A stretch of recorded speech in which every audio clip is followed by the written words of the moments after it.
경고가 계속 있어 왔죠. 작년에 또한 한번 큰 소동이 있었죠. 데이비드 오어라고 하는 아프리카 사람이 와서 얘기했습니다. 지금 데이비드 오어는 기존 대부분 교회들에게 어떤 존재인지 아세요? 지금 다 물어보면 이단입니다. 전 데이비드 오어가 이단인지 아닌지 몰라요. 그 사람 뭐 다른 얘기한 거다 몰라요, 저는. 근데 한 가지 확실한 뭘 아냐면 그때 우리나라에 와서 했던 그 메시지 함께 온 게 맞습니다. 아멘. 워낙 수많은 우리나라 중보자들과 목사님들과 다 그 메시지 받았고 했지만 무뎌지거나 매너리즘 빠지거나 옛날에 외쳐왔다가 안 되니까 욕먹거리가 다 꼬리 뺀 거예요. 그러니까 쉽게 얘기하면 한마디 영적으로 잠들어 있던 겁니다. 그냥 아무리 더 이상 하나님께서 얘기하셔도 멀뚱멀뚱 상태가 되어버린 거예요.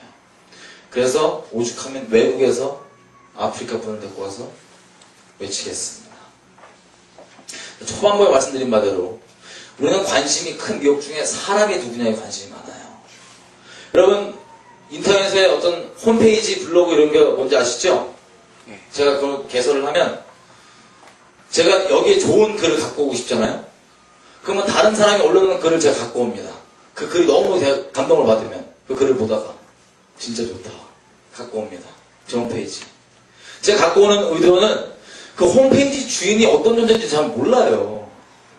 그 홈페이지 주인이 갖고 오는 의도는 홈페이지 주인을 봐라가 아니라 이 글이 너무 좋다라고 나누고 싶다가 갖고 온 거예요. 그리고 다 사람들은 그렇게 인식합니다. 그거 알게 누군지 알게 뭐야. 글이 좋으니까. 근데 우리는요, 어떻게 생각하면 어떤 메시지가 오면 사람을 봅니다. 단체를 봅니다. 무슨 얘기냐? 이게 나쁜 게 아닐 수 있지만 정말 큰 갭이 나올 수 있습니다. 이 안에서. 그래서 이 사람이 지금 하나님의 통로가 된 사람이에요. 지금 말씀을 좀 전했어요. 그럼 이 말씀 대신 하나님을 우리가 중심 두는 게 아니라 이 사람이 와 죽이는 대단한 사람이다 막 이래 사람을 높이기 시작하더니 그 다음부터는 하나님의 메시지 내게 들어오는 마지막으로 메시지가 뭐냐가 중요한 게 아니라 얘가 말하면 무조건 다 맞다 이거야. 말도 안 되는 짓 하고 있는 거예요. 베드로도요 예수님 앞에 섰을 때 얘기하죠. 마태복음 16장에 성령께서 알려주신 바대로 주는 그리스도시요 살아계신 하나님의 아들입니다라고 고백합니다. 아멘이시죠? 아멘. 아멘입니다. 예수님도 아멘 하셨습니다. 아멘.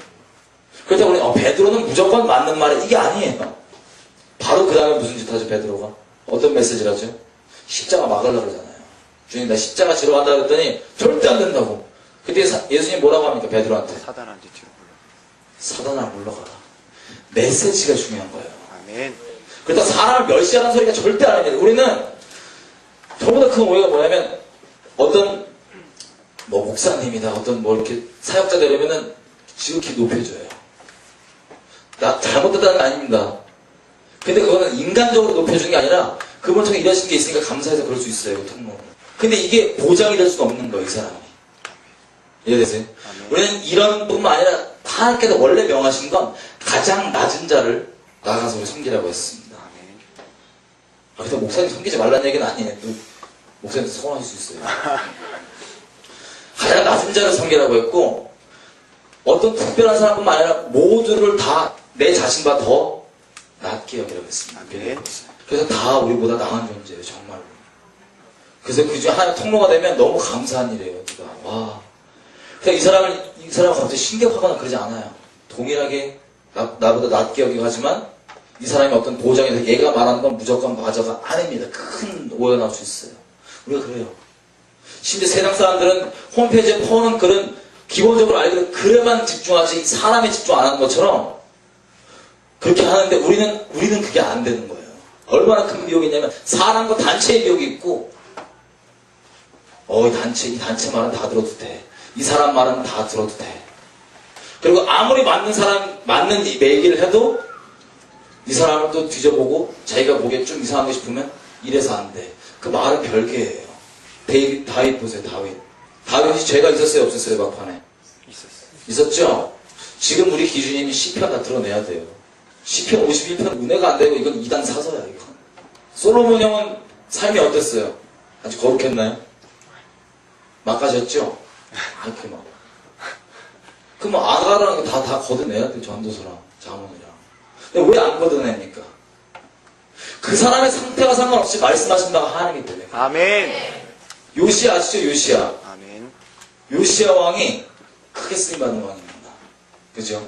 이 왕은 자기가 태어나기 전부터 열왕기에 여로보암 왕이 이제 딱 우상들 새기니까 어떤 선지자가 와갖고 선포를 해요. 요시야라는 사람이, 이름한 사람이 나와서 이거 다 박살나버릴 거다. 자기가 태어나기 전부터 자기 이름이 선포돼 있던 사람이에요. 태어났어요. 어린 나이 보니까는 어린 나이 때, 되게 진짜 하나님께 열심을 내서 막 정화를 합니다. 나라를 정화를 하고, 성전을 정화를 하고 막 정화를 했어요. 그리고 어느 정도까지 정화를 했냐면, 사무엘 이후로 6월절을 정말 그 율법에 있는 그대로 이렇게 대대적으로 지킨 건 요시야가 처음이었어요. 히스기야 때는 율법들을 안 지켰습니다. 약간 기간 어긋나갖고 대충 이렇게 하자고 했는데 그걸 받아주긴 하셨지만 요시야 때는 그렇게 대대적으로 처음, 사무엘 이후로 처음 6월절 그렇게 했어요. 율법책이 발견됐고요.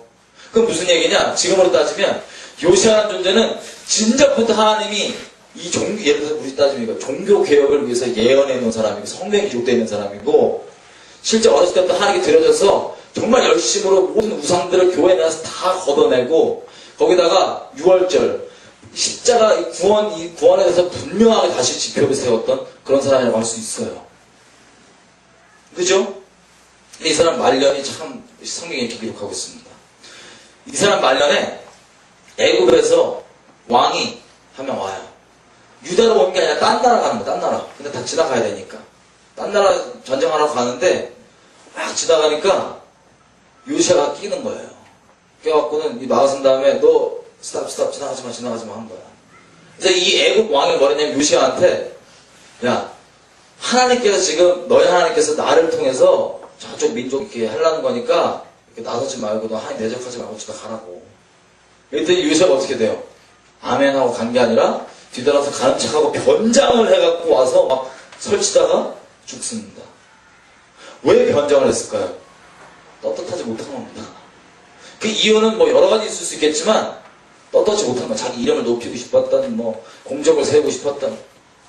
근데 결국엔 그걸 설치다가 죽어요. 그 하나님의 사람이 성경에 기록되어 있는 그게 크게 쓰임받아요. 성경은 이걸 뭐라고 기록한지 아세요? 요시야는 그 바로 애굽 왕에서 나오는 하나님의 말을 듣지 않아서 그렇게 됐다고 되어 있어요. 하나님의 음성을 듣는 키 겸손함입니다. 아멘. 그래서 막 정직함입니다. 아멘. 겸손함과 정직함.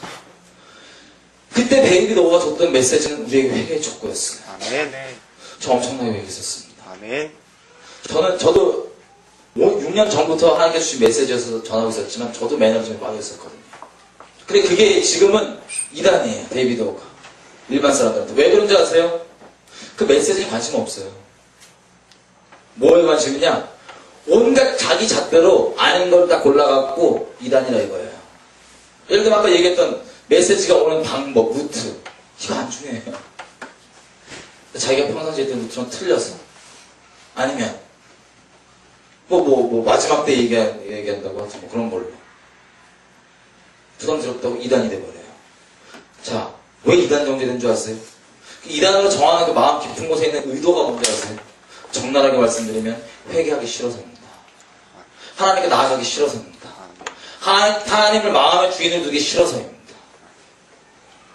제가 말씀드리고 싶은 건 이거예요. 우리도 다 마찬가지입니다. 내가 정말 정직함 가운데 겸비함 가운데 없다면 하나님 음성 들어도 몰라요. 되려 그걸 대적하게 돼요. 욕하고. 이게 이미 나와 있습니다. 이 큰 미혹이 이미 나와 있어요. 왜냐면 이미 우리에게 주어진 잣대들 있죠. 그 잣대들에 의해서 아니라 이겁니다. 내가 잣대가 주님께 온 건지 아닌지는 분명히 확인해야 되겠지만 말씀을 통해서. 말씀보다 높이 있을 수 있는 건 없습니다. 아멘. 아무리 뛰어난 신학자가 얘기하고 아무리 잘 나가는 옛날 신학자가 얘기해서도 그게 말씀보다 높을 수는 없습니다. 아멘. 진리를 알기 위해서, 진리를 다가가기 위해서 다가가는 발판 정도로 이해할 수 있도록 우리가 허락된 통로를 낼 수 있을지 몰라도 이게 더 높아져갖고 말씀보다 더 권위를 갖고 있는 것. 이게 미혹 중 하나입니다.